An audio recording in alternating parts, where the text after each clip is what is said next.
우리 예수님의 생명이 저와 여러분의 삶, 영혼 가운데, 관계 가운데 풍성하게 넘치기를 먼저 주님의 이름으로 축복하고 축원합니다.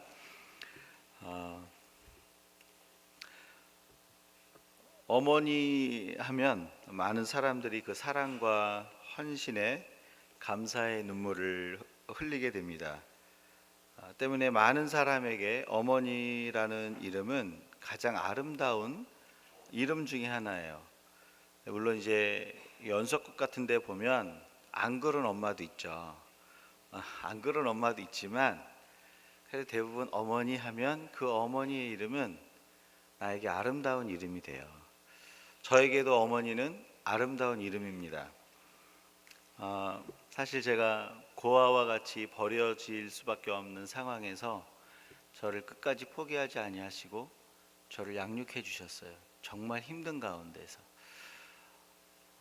그리고 제가 청소년기에 하나님 우리 아들 성령 부어 주십시오 라고 7일을 금식하셨어요. 여러 가지 어려운 게 많았는데 그걸 기도한 게 아니라 이 어려운 시대에 하나님 믿음으로 살 수 있게 해달라고 7일 동안 성령 부어달라고 이 한 가지 기도 제목 갖고 기도원 올라가셨어요. 지금은 저를 위해서 이렇게 7일 동안 금식해 주신 어머니가 얼마나 감사한지 몰라요. 지금도 성령으로 목회하고 성령의 가정이 되게 해달라고 밤낮으로 기도하시는 분이 저희 어머니세요. 그러니까 어머니 하면요, 저에게는요 정말 아름다운 이름이에요. 정말 아름다운 이름. 여러분에게는 아름다운 이름이 어떤 게 있습니까?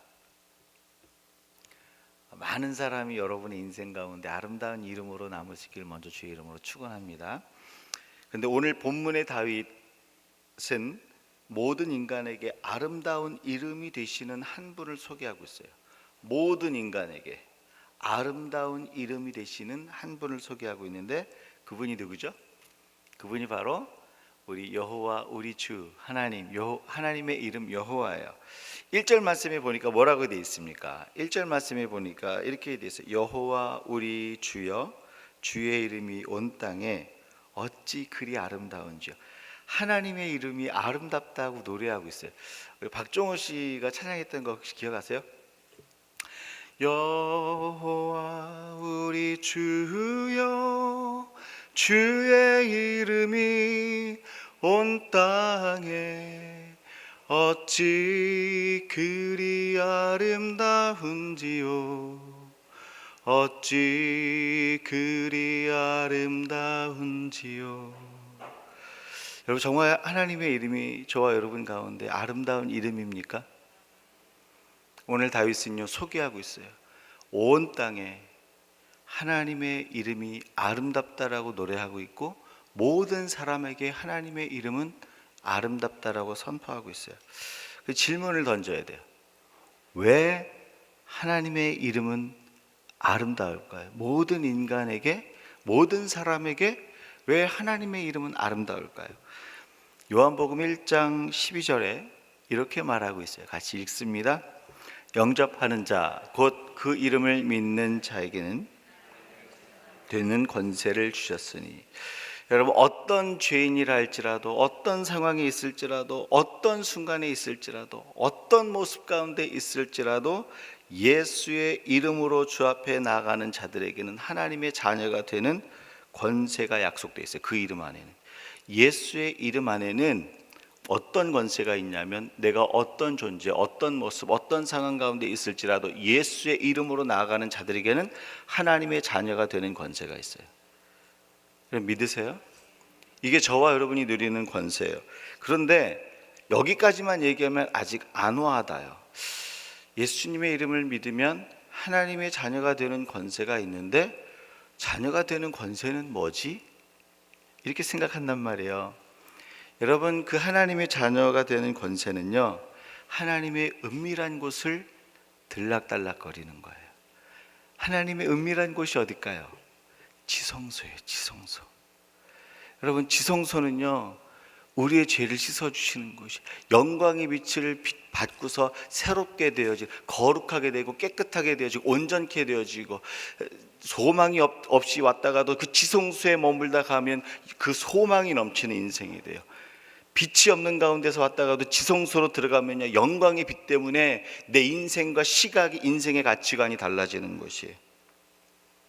어떤 죄인이라도 그 이름을 믿는 자들에게 이 지성소로 들어갈 수 있는 자녀의 권세를 주세요. 때문에 주의 이름으로 인하여 지성소에 들어갈 수 있는 자녀의 권세를 주셨기 때문에 주의 이름이 아름다운 거예요. 그럼 누가 그 주의 지성소로 들어갈 수 있겠어요? 여러분, 자녀의 권세는요, 어떤 권세냐면 그 하나님의 영광의 지성소 가운데로 들어가는 거예요. 이거 아무나 못하는 거예요, 여러분. 제가 새벽 예배 때 나눴던 말씀을 잠깐 한 번 더 나눴으면 좋겠어요. 제가 토론토에 있을 때 저희 둘째 아들이 초등학교 1학년, 2학년쯤이었어요. 얘한테 습관이 하나 있어요. 뭐냐면 바깥에서 신나게 놀다가 이제 들어오면 여기 자기들이 주로 쓰는 그 화장실 그 샤워 부스를 안 쓰고 꼭 저희 방에 있는 샤워 부스로 들어와요. 그리고서 굉장히 뜨거운 걸 좋아하거든요. 6개월, 10개월 때도요, 한국에 있는 그 온천 그 탕에 들어가요. 엄청 뜨거운 걸 좋아해요. 그러면요, 얼마나 오랫동안 뜨거운 걸 막 틀어놓고 혼자 막 이렇게 있어요. 문을 열고 나면 나중에 저희 방에 스팀이 가득해.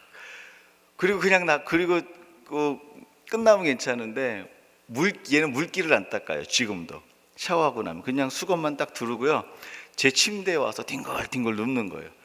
뒹굴뒹굴 누워. 그럼 그거는 좀 난 거예요. 어떤 날은 정말 더럽게 하고 놀고 와서 그냥 제 침대에 누워 있다가 그냥 잠들어. 왜 그러냐면 엄마 아빠 침대는 우리 침대보다 너무 좋아. 그래서 너무 편해. 그러면서 누워서 자는 거예요. 그럼 제가 어떻게 할까요? 그러면 수건을 갖고 와서 이렇게 얼굴을 닦아가지고요, 씻겨요. 거기서 잠을 재우든가 아니면 이렇게 침대로 가서 뉘우죠. 여러분, 어떤 아이가 제 침대에서 물 묻은 몸으로 뒹굴뒹굴 하다가 잠들 수 있을까요? 어떤 아이가 씻지도 않고 제 침대에 들어와서 잘 수 있을까요? 만약 옆집 아이가 그러면요, 야, 너 니네 집 가. 제가 그러지 그냥 냅두지 않아요. 제 방 문도 못 여는 거예요. 근데 제 아이니까 허락도 없이 침대에 누워서 뒹굴뒹굴, 물기도 안 닦고, 때로는 더러운 옷 입은 상태로 뒹굴뒹굴 도는 거예요. 마찬가지로 하나님의 자녀가 되는 권세는요, 하나님의 임재가 있는 그 지성소에 가서 마음껏 뒹굴뒹굴 할 수 있는 게 자녀의 권세를 가진 거예요. 근데 그 자녀의 권세는 예수 이름 안에 있어요. 아무리 세상에서 때가 묻어왔을지라도 예수의 이름은 하나님의 지성소에 들어가게 하는 자녀의 권세를 주기 때문에 아름다운 거예요. 여러분, 주의 이름이 왜 아름다운지 아세요? 여러분, 지금 어떤 옷을 입고 와도 상관없어요. 어떤 삶을 살았어도 상관없어요. 내가 정말 예수의 이름이 내 가운데 있다면 그 예수의 이름을 힘입어 지성소로 들어갈 수 있는 권세가 저와 여러분 가운데 있는 거예요. 그런데 그걸 권세를 잘 사용하지 않아요. 내가 내 주제에 예수의 권세는 생각하지 않고 내가 가지고 있는 모습만 생각한다는 거죠. 근데 그 주의 이름이 갖고 있고 주의 이름이 아름다운 이유는요, 그 주의 이름을 붙드는 자마다 그 지성소로 들어갈 수 있는 자녀의 권세를 주기 때문에 아름다운 거예요. 그 권세를 누리세요. 어떻게 해요? 지성소를 구하셔. 하나님, 내 마음이 주의 지성소 되게 하여 주옵소서. 하나님, 내 삶의 현장이 지성소 되게 하여 주옵소서. 내 직장이 지성소 되게 하여 주옵소서. 내가 만나는 삶의 현장, 선택과 결정이 그곳이 주의 지성소가 되게 해달라고 기도하셔야 돼요. 아니요. 예수 이름은 믿는데 항상 그래요. 내가 권세를 사용하지 않아요. 예전에 배로 세계 일주를 할 때 한국에서 미국으로 가는 배가 한 달 걸렸어요. 한 청년이 부푼 꿈을 갖고 미국에 가는데 돈이 없는 거예요. 배상만 샀어요. 배에 올라탔어요. 한 할아버지가 이렇게 가만히 보니까 그 청년이 식사 시간만 되면 식사는 안 하고 바깥에서 이렇게 멀뚱멀뚱 있는 거예요. 하루가 지나고 이틀이 지나고 일주일이 지나고 사람이 맛이 간 거예요. 물어봤어요. 아니, 일주일째 내가 청년을 보니까 밥을 안 먹는데 왜 밥을 안 먹냐고. 그때 이 청년이 뭐라 그러는지, 선생님 저는요 뱃값밖에 지불하지 않았어요. 아니 지금 무슨 소리 하냐고. 지금 이 뱃삭 안에는 밥값이 다 포함되어 있는데 왜 안 먹냐고. 여러분 웃으시는 분들 계시는데요, 저와 여러분 인생 이러는 인생을 사는 사람이 많다니까요. 예수의 이름 안에는 이미 지성소로 들어갈 수 있는 값이 지불되어 있는데 하나님 제가요? 왜 밥을 안 먹냐라는 거죠. 여러분 크루즈 여행 해보셨어요? 크루즈 여행 안 하셨으면 말을 하지 마세요. 물론 저도 안 해봤어요. 말만 들었어요. 크루즈 여행을 딱 하잖아요. 배값 지불한 다음에 밥값 걱정 안 하셔도 돼요. 밥값은 그 안에 다 포함되어 있어요. 크루즈 값을 지불했는데 밥을 안 드시는 분이 권리를 사용하지 않는 분이에요. 자기에게 마땅히 주어진 권세를 사용하지 않는 거예요. 근데 이런 똑같은 어리석음이 우리 가운데 있다라는 거예요. 그 주의 이름이 아름다운 이유는 뭐냐면 나의 어떠함 때문이 아니라 그 이름의 아름다움으로 인해서 나를 지성소 가운데로 이끌어 가시는 거예요. 그게 증거가 어디 있어요? 마태복음 27장 51절에 예수께서 십자가에서 죽으시면서 성소와 지성소 사이에 있는 휘장을 둘러 갈라놓으셨어요. 그 길을 열어놓으셨어요. 히브리서에 보니까 9장에 보니까 그 주님이 갈라놓으신 그 지성소로 들어가는 그 길을 성령이 안내하신대요. 사랑하는 여러분, 주님의 이름은 아름다워요. 왜요? 저와 여러분을 언제나 어느 때나 지성소 가운데 이끌어가기 때문에 그래요. 지성소에 들어가는 저와 여러분의 삶이 되길 주의 이름으로 축원합니다. 여러분 간구하셔야 돼요. 오늘 제가 쓴 목회 칼럼을 읽어보세요. 이 이야기에 대한 비슷한 이야기가 있어요. 내 마음이 지성소 되길 소망하시고 내 삶이 주의 지성소 되길 소망하세요. 오늘 본문에 보면 왜 주의 이름이 아름다운지 그 이유가 더 구체적으로 나타나 있어요. 왜 주의 이름이 아름다울까요? 우리 2절 말씀이에요. 2절 말씀 같이 읽습니다. 같이 읽겠습니다. 주의 대적으로 말미암아 이는 원수들과 보복자들을 잠잠하게 하려 하심이. 여러분 어린아이들과 젖먹이는 어떤 사람일까요? 제일 연약한 사람이에요. 제일 무능한 사람이에요. 부모가, 엄마가, 어른이 그 연약한 아이를 돌봐주지 않으면 이 세상에 살 수가 없어요. 젖먹이를 부모가 돌보지 않는데 어떻게 살 수 있겠습니까? 죽는 거죠. 가장 연약한 자예요. 그런데 성도는 이렇게 세상에서 어린아이와 젖먹이와 같이 가장 연약한 존재일 수밖에 없어요. 여러분 그거 아세요? 예수의 권세를 우리가 가졌는데 세상에 나가면 너무나 할 수 있는 게 없어. 너무나 무능해. 너무나 쉽게 쓰러져. 여러분 그렇지 않습니까? 저만 느끼는 건가요? 다 그래요. 근데 왜 우리가 이렇게 세상 가운데서 성도가 연약하고 어린아이 같이 젖먹이들 같이 연약한 존재일 수밖에 없는가? 여러분 세상 사람들은요 세상의 방법과 가치로 살아가기 때문에 인간적인 무기가 있어요. 이게 무슨 말이냐면 예를 들면 우리가 건축을 하는 어떤 건물을 계약했어요. 내가 건축업자인데 근데 세상의 가치를 갖고 있는 사람은요 눈에 보이는 곳은 계약서에 쓰여 있는 물건을 씁니다. 그런데 그 벽 너머에 들어가는 재료들 있잖아요. 눈에 보이지 않는 재료들은요 그냥 계약서에 쓰여 있는 게 아니라 싼 걸 갖다 쓴단 말이에요. 왜요? 세상은 다 그런 거야. 그렇게 사는 거야. 그렇게 못하는 네가 바보야. 그렇게 못하는 네가 덜 떨어진 거야. 이렇게 얘기하는 게 세상이라는 거죠. 그러니까 자기의 세상의 성공과 세상의 소유를 얻기 위해서 세상 사람들이 갖고 있는 무기가 있어요. 더 빠른 길로 가는 무기. 근데 예수 믿는 사람 성도는요 세상 사람들이 가지고 있는 방법과 그 무기가 없는 거예요. 가질 수가 없는 거예요. 자기 자신이 한 것도 과대포장할 수 없어요. 여러분 세상에 나가잖아요. 직장에 가면요 자기 업무 보고하잖아요.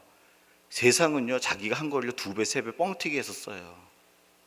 예수 믿는 사람 있는 그대로밖에 못 쓰잖아요. 아닌가요? 이게 무슨 얘기를 하는 거냐면 세상 사람들은 쉽게 가질 수 있는 무기를 우리는 가질 수 없을 때가 많다란 말이에요. 아니, 못 갖는단 말이에요.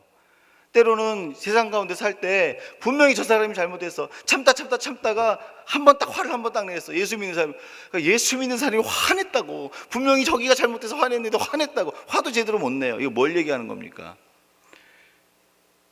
무능할 수밖에 없다라는 거예요. 무능하게 보이는 거예요. 세상 사람들이 갖는 무기를 가질 수 없기 때문에, 세상 사람들이 사용하는 방법을 사용할 수 없기 때문에 연약할 수밖에 없는 거예요. 세상 사람들이 사용하는 무기가 없기 때문에 연약하고 한없이 무능하게 보이는 거예요. 안 그렇습니까, 여러분? 그렇죠.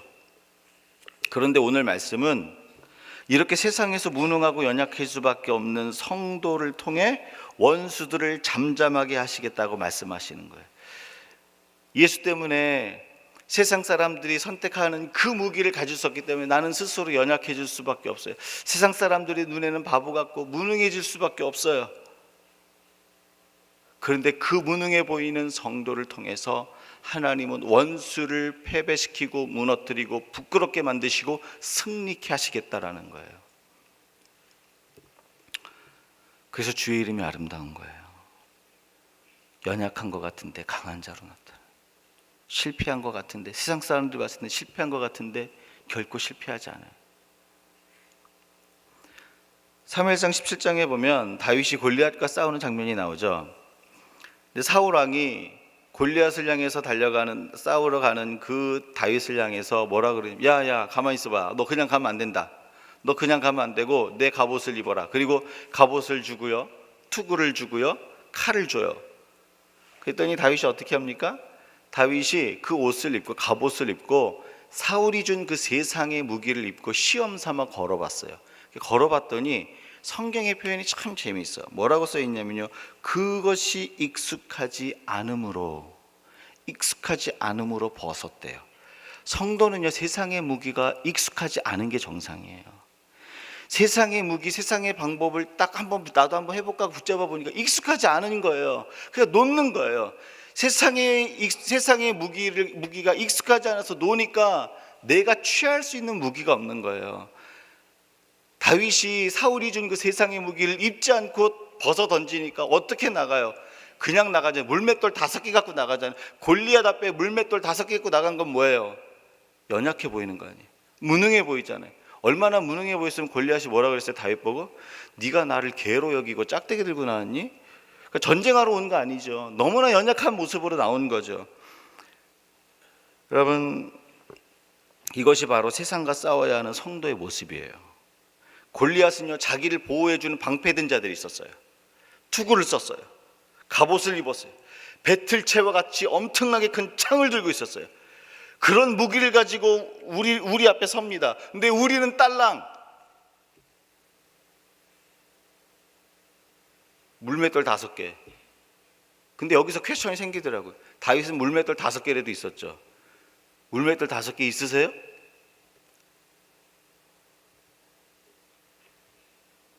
목사님, 그건 어디서 구해요?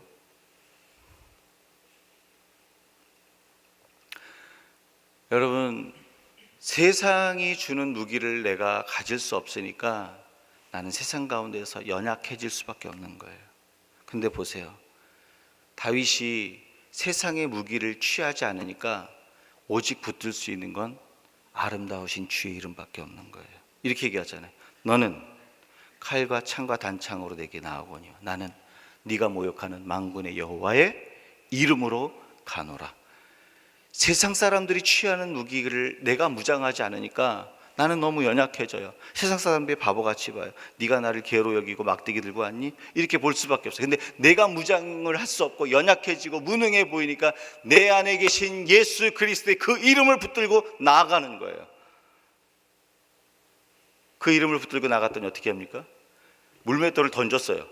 던졌는데 돌멩이 얼마나 세게 던졌으면 여기에 박혀가지고 죽는지 모르겠지만 실험을 해도 잘 성공 못할 것 같아요. 일단 박혔어요. 근데 성경의 말씀이 이루어져요. 어떻게 했어요? 어린아이의 입술을 통해서 원수들을 잠잠케 하시리라 오늘 말씀하셨죠. 골리앗이 쓰러졌는데요, 영원히 잠잠케 만드셨어요. 그 생명을 거둬가신 거예요. 말을 못하게. 여러분, 지금 무엇을 얘기합니까? 세상의 무기를 가질 수 없는 성도는 연약하고 무능해 보이지만 성도 안에 있는 예수의 이름으로 인하여 원수들을 부끄럽게 하시고 승리하게 하신다는 거예요. 여러분, 그래서요, 저와 여러분은 연약한 게 맞는 거예요. 어떨 때 이러잖아요. 하나님, 저는 진짜 세상에 나가서 성도인데 바보 같아요. 할 수 있는 게 없어요. 무능해요. 정말 나도 주님을 위해서 뭘 하고 싶은데 내가 할 수 있는 게 아무것도 없어요. 그게 정답이에요. 왜요? 세상 사람들이 취하는 무기를 가질 수 없으니까 연약해 보이는 거예요. 근데 여러분, 그게 저와 여러분의 무기입니다. 약할 때 주의 강함이 나타나기 때문에 그래요. 저와 여러분은 약해질 대로 약해져야 돼요. 저와 여러분이 무장하잖아요. 하나님 안 나타나요. 따라서 주의 이름이 아름다운 이유는 약하고 무능한 성도들을 통해서 세상의 강한 자와 원수들을 부끄럽게 하시기 때문에, 세상의 방법과 무기가 없어도 예수의 이름으로 능히 원수들을 부끄럽게 하는 게 저와 여러분이에요. 그래서 아름다운 거예요. 여러분, 두려워하지 마세요. 실패할 것 같은 느낌이 들 때가 있어요. 늦어질 것 같은 느낌이 들 때가 있어요. 그건 느낌이에요. 내 마음에 드는 생각이에요. 내가 주님 때문에 철저히 연약해지고 약해지잖아요. 주님 때문에 약해진 자는요, 주님의 강함이 나타납니다. 저 사람 용사네. 다윗이요, 물맷돌 5개 나가고 짝대기 들고 나갔는데요, 다윗을 용사라고 불렀어요. 사울이 죽인 자는 천천히요, 다윗이 죽인 자는 만만이래요. 천천히 높아요, 만만히 높아요? 너무 어려우세요? 만만히 장수예요, 만만히. 여러분, 만약 이런 생각을 해보세요. 다윗이 만약에 사울 왕이 준 그 갑옷을 입었어요. 성경에 뭐라 하더라고요? 익숙하지 않았다 그랬지. 익숙하지 않은 무기를 입고 갑옷을 차고 익숙하지 않은 칼을 허우적거리면서 골리앗하고 싸웠어요. 어떻게 됐을까요? 졌죠. 아무리 성도라 할지라도요, 세상의 무기 들고 나가면요, 골리앗에게 지는 거예요. 골리앗에게 이기는 방법은 하나예요. 철저히 예수 때문에 약하고 무능하게 돼야 돼요. 그리고 예수 붙드는 거예요. 내가 약하고 무능해져야 예수 붙드는 거예요, 여러분.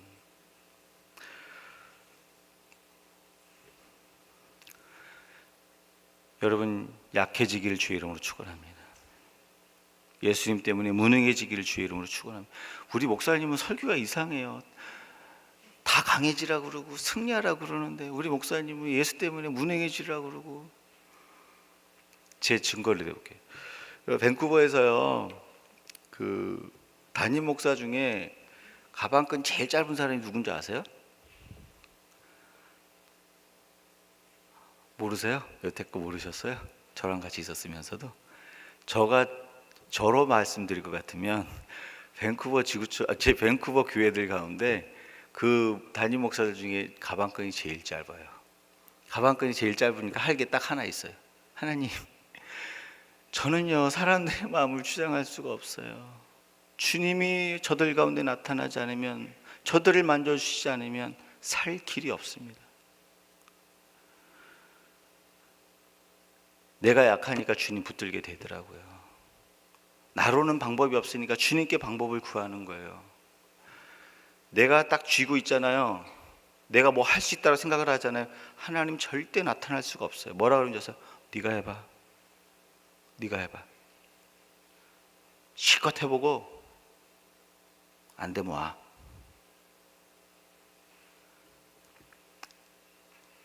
예수 믿는 사람은 세상의 무기를 취할 수 없기 때문에 철저히 약해져야 돼요. 철저히 무능해져야 돼요. 예수가 나타나도록. 그런데 기억하셔야 돼요. 내가 약할 때 주의 강함이 나타나는 거예요. 내가 약할 때 주님이 나타나셔서 원수의 이빨을 뽑는 거예요. 아무리 원수여도 이빨을 뽑히잖아요. 그럼 못 달라들어요. 사자가 이빨이 없어. 그러면 앞에 갈 수 있죠. 사랑하는 여러분, 저와 여러분이 붙들고 있는 그 주의 이름은 이렇게 아름다워요. 약한데 나를 통해서 원수의 뺨을 치시고 원수를 부끄럽게 하시고 승리를 주시는 분이에요. 마지막이에요. 제가 설교를 좀 짧게 하기로 했어요. 제가 유튜브를 보니까 설교가 40분이 넘더라고요. 주여 저의 마음을 묶어주옵소서. 좀 짧게 해봐야겠다. 두 번째, 마지막이면서 두 번째, 주의 이름이 아름다운 그 구체적인 이유가 뭘까? 5절에서 6절 중반이에요. 같이 읽습니다. 그를 하나님보다 조금 못하게 하시고 손으로 만드신 것을 다스리게 하시고 만물을 그의 발 아래 두셨으니. 여러분, 하나님께서 인간을, 여기 그를 하나님보다 못하게 하셨던데, 그는 인간이에요. 하나님보다 조금 못하게 하셨대요. 하나님의 형상, 이거는 쉬운 말로 하나님의 형상으로 창조된 존귀한 존재로 만드셨다는 거예요. 하나님께서 우리를 하나님의 형상으로 창조한 존귀한 존재, 영광과 존귀로 관을 씌운 존재로 만드신 다음에 뭐 하셨어요? 내가 너 만들었어, 됐어, 가, 이러셨어요? 아니에요. 주의 손으로 만드신 것을 다스리게 하시고, 6절, 7절, 8절에 보면 다 하나님이 만드신 것을 우리에게 맡기셨다고, 통치권을 우리에게 위임하셨다라고 성경은 지금 얘기하고 있어요. 그러니까 하나님은 무엇을 얘기하셨냐면, 우리를 존귀하게 만드시고 세상을 통치하는 왕의 삶을 살게 만드셨어요. 여러분, 이게 되게 중요해요. 하나님은 세상을 만드시고 저와 여러분을 존귀하게 만드시고 왕의 삶을 살게 만드셨어요. 그런데 세상은 그렇지 않아요. 세상은 소유하고 성공하기 위해 물질에 묶이고 죄에 묶이게 만듭니다. 그래서 세상은 종의 삶을 살도록 유혹해요. 너 이거 갖고 싶어? 너 저거 갖고 싶지? 너 소망이 저거지? 너 꿈이 저거지? 그러면 내 말 들어. 이거 갖게 해줄게. 이걸 향해서 달려가. 너 늦어질걸? 너 실패할걸? 너 그렇게 살아도 세상 사람들 무시당하지 않을 것 같아? 교회 가도 똑같은 거야. 너 모습 보고 사람들 판단하는 거야. 세상은요, 저와 여러분의 시간과 육체와 물질과 관계를요, 세상이 어떤 것에 매이게 만들어요. 누리는 것 같아요. 그러나 결국은 무엇을 얘기하냐면, 세상은 종의 삶을 살게 만들어요. 하나님은 저와 여러분을 왕의 삶을 살게 만들고 세상은 종의 삶을 살게 만든다는 거예요. 하나님께서 저와 여러분을 하나님의 형상대로 창조하시고 왕관을 씌워주셨어요. 왜요?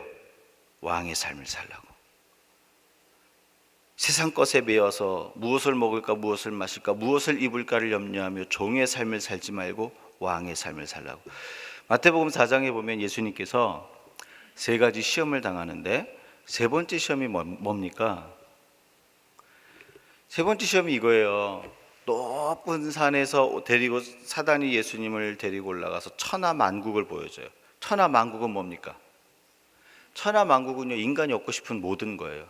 나라일 수도 있고, 물질일 수도 있고, 명예일 수도 있고, 포지션일 수도 있고, 나의 꿈일 수도 있고, 미래일 수도 있고, 무엇이 됐든지 간에 천하만국을 보여줬다는 것은 세상에 존재하는 모든 물질 세계에 존재하는 모든 것들이에요.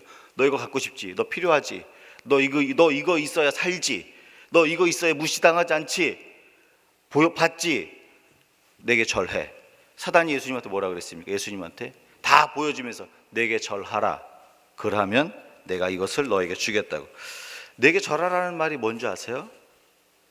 종의 삶을 살라는 거예요. 세상은 얘기해요. 너 이거 얻어야 살잖아. 여기에 매여.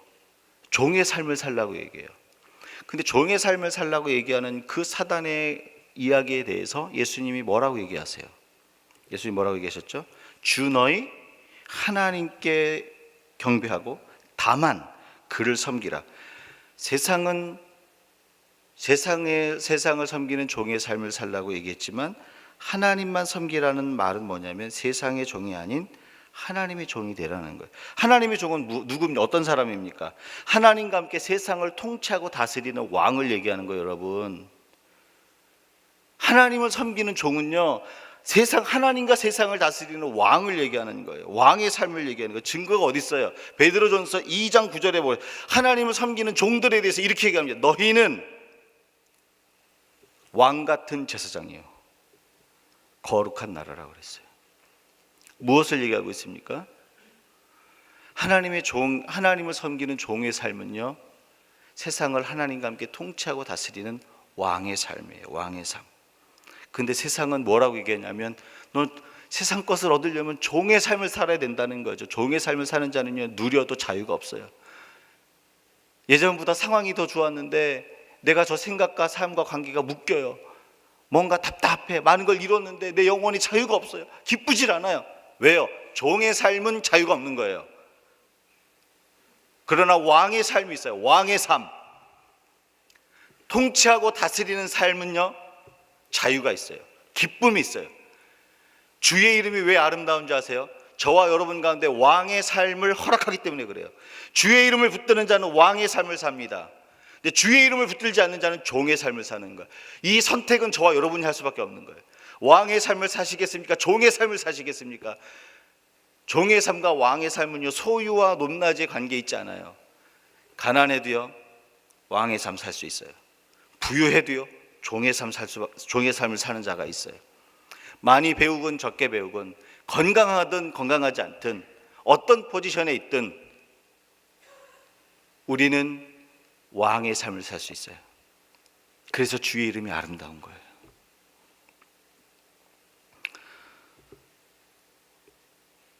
따라서 주의 이름이 아름다운 이유는 성도에게 왕의 삶을 살게 만들기 때문에 그래요. 주님과 함께 통치하게 만들기 때문에. 여러분, 이건 부하든 가난하든 건강하든 건강하지 않든 나이가 많든 나이가 적든 상관이 없어요.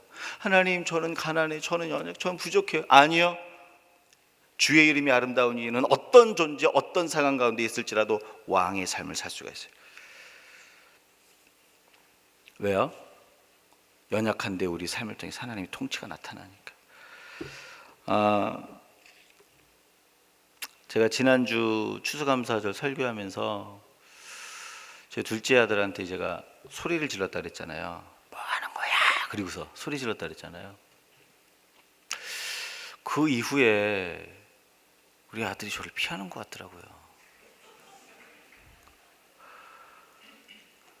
대화를 하는데 눈을 잘 안 마주쳐요. 마음이 다친 것 같아요. 그래서 제가 화낸 건 잘못한 거여서 이미 사과 그 부분은 했지만, 지도 잘못한 게 있었거든요. 저도 잘못했지만.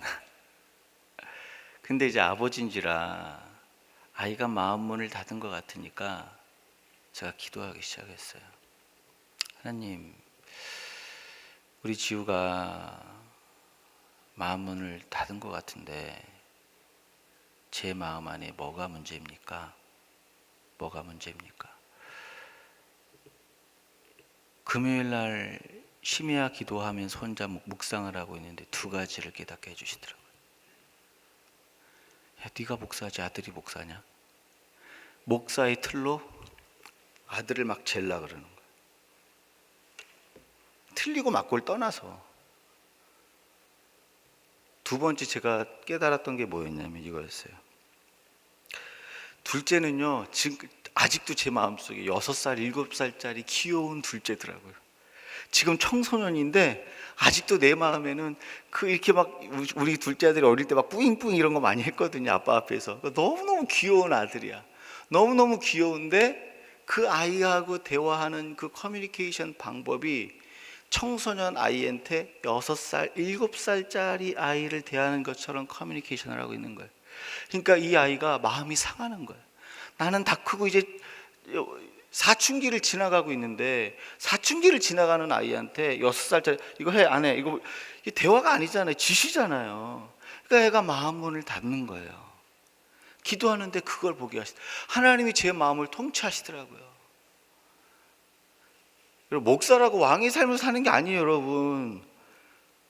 저도 화장실 가고 다 해요. 여러분, 착각하면 안 돼요. 목사라고 왕의 삶을 사는 게 아니에요.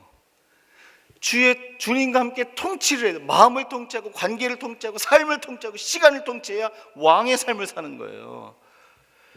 주님이 그걸 깨닫게 하셔서 예배 끝나고 우리 비전센터에 제 방 있잖아요. 지우가 앉아있길래 문을 닫고 제가 그랬어요. 지우야, 아빠가 너무너무 미안해. 가만히 듣더라고요. 근데 아빠가 사실은 너가 내 마음 안에 지금도 너무나 이쁘고 귀여운 6살짜리, 7살짜리 지우로 있었어. 너를 청소년 아이처럼 대화하는 그 방법을 내가 너하고 대화하지 못했어. 미안해. 제가 진심으로 사과했어요. 근데 우리 지우가요, 마음문을 열더라고요. 목사라고 왕의 삶을 사는 게 아니에요. 하나님의 통치가 저와 여러분 가운데 있어야 돼요. 가난하다고 왕의 삶을 못 사는 게 아니에요. 잘 산다고 왕의 삶을 사는 것도 아니에요. 주님이 통치하시는 그 삶, 주님 이름 안에는 그게 있거든요. 제가 신학교 대학 다닐 때 그 어떤 회사에서 알바를 했어요. 제가 제일 허드렛 일 하는 거예요. 근데 같이 밥도 먹고 이분들에게 예수도 전하고 그러는데 보다 마음이 이런 생각이 생겼어요. 하나님, 저분들께 제가 예수는 전할 수 있는데 저들의 마음을 어떻게 열면 좋을까요? 기도했어요. 제가 할 수 있는 게 없더라고요. 제일 허드렛 일하는 사람이. 근데 저의 일이 아닌데 할 수 있는 게 하나 있었어요. 뭐냐면 제가 30분 일찍 가서 쓰레기통하고 재떨이 있잖아요. 재떨이 치우고 쓰레기 비우는 거, 그거를 이렇게 몇 개월 하면서 지냈어요. 그리고 어떤 분이요, 밥도 사주고요. 어떤 과장님이 저한테 예수에 대해서 묻더라고요. 구원에 대해서. 제가 그때 한 가지 느낀 게 있었어요. 어떤 많은 분들은 내가 가장 허드렛 일, 가장 낮은 일을 하는데 나를 존귀하게 보는구나. 제가 오늘 이 말씀 왜 드린 줄 아세요? 가장 낮은 일을 해도요, 왕의 삶을 살 수 있어요. 근데 한국에서 갑질 얘기 나오잖아요. 갑질은 누가 해요? 높은 사람이 하는 거잖아요. 갑질을 한다는 건 뭐냐면 가지고 있고 높은 자리에 있는데 종의 삶을 사는 거예요. 사실은 왕의 삶을 못 사는 거예요.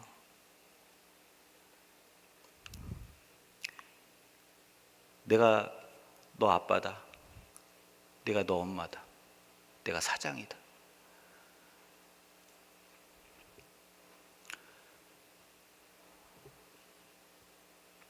주의 이름이 있는 자들만 왕의 삶을 사는 거예요. 근데요, 저와 여러분 연약한데 그 주의 이름에 권세가 있어요. 믿으십니까, 여러분? 하나님의 이름이 아름다운 이유가 있어요. 연약한데 주 앞에 내 마음과 삶과 관계와 삶의 내용과 선택과 결정을 물어보는 거예요. 하나님 통치해달라고. 그 하나님과 함께 통치하는 삶을 살기 시작하면 왕의 삶인 거예요. 나 가난해도, 내가 부여해도, 건강해도, 건강을 잃어도, 어떤 상황에서도 왕의 삶을 살 수 있어요. 이제 질문을 하나 던질게요. 저와 여러분의 삶은 왕의 삶입니까? 종의 삶입니까?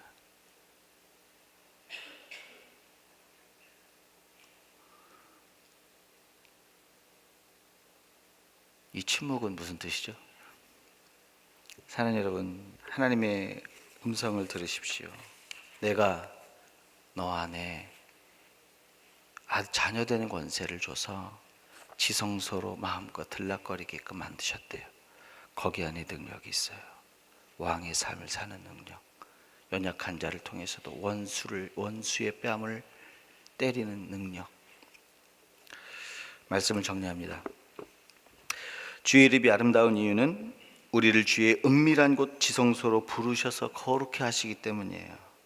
그래서 온전하게 하시기 때문이에요. 주의 이름이 아름다운 이유는 약하고 무능한 성도를 통해서 세상의 강한 자와 원수들을 부끄럽게 하시기 때문이에요. 주의 이름이 아름다운 이유는 왕의 삶을 살게 만들기 때문에 그러는 거예요.